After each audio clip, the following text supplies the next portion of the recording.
So my honor to introduce my good friend Grant Miller from RIWI. RIWI was the Insight Innovation Award competition winner in 2 years ago in Philadelphia. And he's going to present some results of a study that we do called CPR, and it's pretty provocative stuff. So I give you Grant. Thanks, Lenny. I think I'm live now. I don't know where a clicker is, but let's see. So I do have to go through a few of these. There we go. Okay. Thanks. When he said, my name is Grant Miller, and I'm the VP of Innovation at RIWI. I can't stand doing presentations, and so please bear with me. I'm the last man standing at the office these days when they ask for volunteers to go present this. And when I say last man standing, I'm actually not exaggerating. Our CEO had an artificial hip replacement. Our president blew out his knee. We had 2 people get hit on bikes by cars in the last 3 weeks, and we had someone break their ankle. Keep in mind, there's 7 people in our company. So I am the last man standing. I am standing in you by virtue of me being able to stand. So forgive me if I'm not the best presenter in our office. I'm the only one who could get here. Hi, Reg. So what we're looking at today is just an overview of the CPR report that we put out with Green Book. If you want to go and look this up later, it's on all of this Green Book websites and publications. It's the GRIT CPR report. And it looks, there we go. It was a report we put up for the second year. The first year is a much different one. This year we looked at 55 different countries, 15 different languages, and 50,000 respondents. That might be very large numbers, but this is actually kind of a typical of what we do at RIWI. And the question that caused us to say, hey, Lenny, we have a report this year, was a question that we asked as part of a battery of 22 questions that we asked in this large study. And it was prior to this survey, when was the last time you answered survey questions? So we asked all 50,000 people this question across all those countries. And now I want you to imagine the answer. I want you to imagine your typical, what you do on a normal day-to-day basis as you collect data with panels, IVR, communities, whatever you might do day-to-day. What do you think the pie chart would look like when the answer options were past day, past week, past month, more than a month ago, or never? Now, I want you to kind of visualize that in your mind. We'll get back to it a bit later. Because what I need to do is kind of introduce to you what we actually do at RIWI and a product called, or a technology called, Random Domain Intercept Technology. And this is what we won the Innovation Prize for a couple years ago. It randomly intercepts people online in every country in the world on every device connected to the internet. And we do what are called modular or nano surveys. They're short surveys, usually around 10 questions to 15 questions at most. And some of the characteristics of that I should probably get into a bit before. We actually use a technique where it utilizes the URL bar in your smartphone, in your tablet, in your desktop. So people can access a page on the internet by either clicking a link, they can use an app, or they can directly navigate. They can use bookmarks.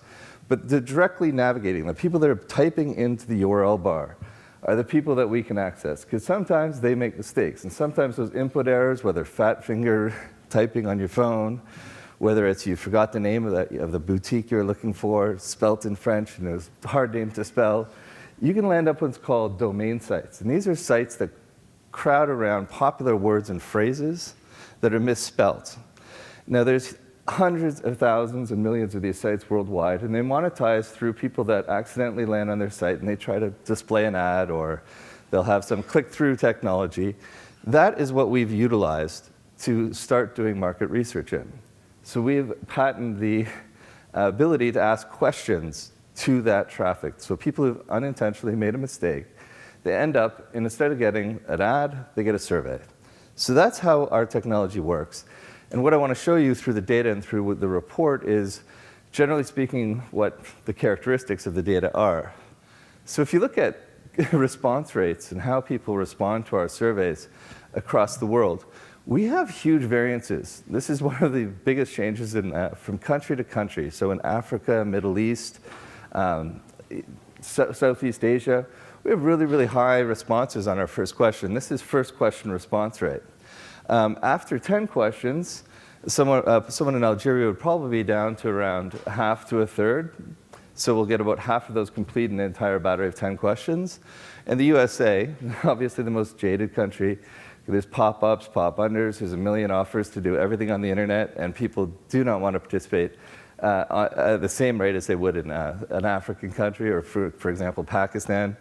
We'll get around 2% response rate. But there's so much traffic going on that it still represents a huge amount of people that we can access on a day-to-day basis. First question, as soon as I introduced it, people are like, oh, can you build panels? And we tried, trust me. That was what I thought we were going to do. That's my background for 15 years, is panel building, creation, managing, selling. And 1 in 2,000 people from our system will join a panel. So it really didn't give us a product that we could really make money off, because there just wasn't engagement there. And we tried everything. We tried different sign-up procedures. We tried short, long, doesn't matter. Same rate, almost every country in the world, 1 in 2,000. But if you go back, we had 10% response rates globally to 10 questions. So 10 questions in an intercept space, you'll get 10% response rates globally, much lower in the US, but 10% globally. And that represents 200 times more people will participate in 10 question survey that they weren't expecting than will actually join a panel on a one-offer scenario. But what does that give you when you look at the world? It gives you a snapshot of what the internet is looking like and who they're actually participating in the internet in any given country. And globally, that's very gender unbalanced. The internet is not something that's a gender balanced thing outside of countries like the US, UK, Western Europe. You start seeing huge variances when you go to countries like Pakistan, which will be 85% of the people we'll intercept will be males. Middle East, very, very high. There's not that gender equality that we see in modern countries. Age. Our skew when we ask people to participate in research in a random fashion is people who actually do actually use the internet more often are more highly represented in this actual report. So young people, huge consumers of the internet, huge amount of times or hours per week are spent on the internet. And this is what a snapshot of what the global internet looks like by usage. Device, it's device agnostic technology. So this report, we use desktop, mobile, tablets in all forms. In fact, the other day we started to see things like PS3s popping up. We started seeing smart TVs popping up. Any device connected to the internet, but largely desktop. If you did it this year, I think you'd be probably closer to 30% mobile. We've just changed our mobile technology, made it much more efficient and better. And in countries that are emerging countries where you're starting to see the biggest growth of the internet, you're starting to see them access the internet by mobile. So if you look at countries like Brazil and China, low end of the access, or sorry, the low end of this particular table be like 25%, whereas a country like Nigeria, many, many more people would access by, and this is typical of almost all of Africa, many more people would access by mobile. So that's the kind of highlight of what the characteristics of what the data looks like when you actually use the technology. But why was the important question about the last survey that you've actually participated in? Why was the frequency was what we keyed in on? And I wanted you to go back to when I asked you to what was your prediction? What did that pie chart look like in your mind when the people were asked, have you done a survey in the past day, the past week, the past month, more than a month ago, or never? So this is the result of what RDIT does. It accesses largely people who do not participate in market research on a regular basis. 72% of people have not done a survey in the past month. You start seeing those proxies for people who participate in surveys, maybe on a panel or a community on a regular basis by the 8% and the 9% in the past week. The past month, we even threw in as a regular survey takers. So people who do a frequent survey, we gave them an entire month, which is actually being generous. So 72% of the people we segmented. So these people don't do surveys a lot, and this is how we divided the data. So never and over a month ago, on one side of the data spectrum, past day, past week, past month, and we segmented all the other 21 questions based on that frequency. So is this freshness a function of demographics? Is it because we reach young people that we get fresh people? Is it a device function? Is it because we're going more mobile that we get more people who are fresh or have not done surveys in the past while? Or is it just a geographical thing? We did 55 countries. A lot of those are emerging countries. That's why it's fresh. So we had to look at things like demographics and gender. So gender, there's no real significant difference between like males and females on who participate or who are frequent or fresh responders. It's very, very even, with a slightly more females being frequent responders, but not a huge effect overall, and something that just couldn't be a causation of the huge amount of the variance. So age, is age a huge effect? Well, when we look at the 14 to 17 population, it's a bit higher. These people are frequently given surveys. My theory is social media, you're getting polls, you're getting, vote on this. There's always kind of questions posed to young people. And there's a slight variance on older people, which I don't think a lot of them actually participate in market research. The people that do might be a bit more frequent. But generally speaking, not a massive variance, and not something that could cause all of those people to answer freshness, or people who have not done surveys in the past while. And then we looked at device. Desktop and mobile, it was very, very close. Again, people who answered they have not done surveys in the past month are very, very close to both mobile devices, tablets, and desktops. So again, not the driver. The country, now this is a bit more of a driver. If you look at the USA, 66% of the people coming into the survey of 55,000 people would have answered, I have not done a survey in the past month, whereas Algeria, a country that doesn't have a lot of surveys, I would imagine, it's a bit higher. But again, not a massive skew from country to country, and a very predictable variance in our mind between the countries. The surprise being maybe Japan. I thought they would have been a bit more frequent or done more surveys, but you start seeing a variance that's kind of predictable. So how does frequency of survey participation affect the answers that we looked at, the other 22 questions that we asked? Well, out of the 21 questions, other questions, we had 19 that we saw significant differences in how people answered questions between people who answer surveys on a regular basis and people who don't. Now, some of those were much more exaggerated than others. This one, I think, is one of the more interesting ones, and one that actually has profound implications for anybody who markets a product or sells it online. Have you purchased online? Very comfortable, comfortable, not comfortable, not comfortable at all on purchasing online, or have never purchased online. These are huge variances between people who frequently do surveys. You can imagine like 24% of people who are frequent survey takers say they've never purchased online. That's much, much different. If you thought, wow, that's actually not too many people, well, I could still do a huge online strategy that relies on people to pay online and to purchase online. I'm not losing a lot of people.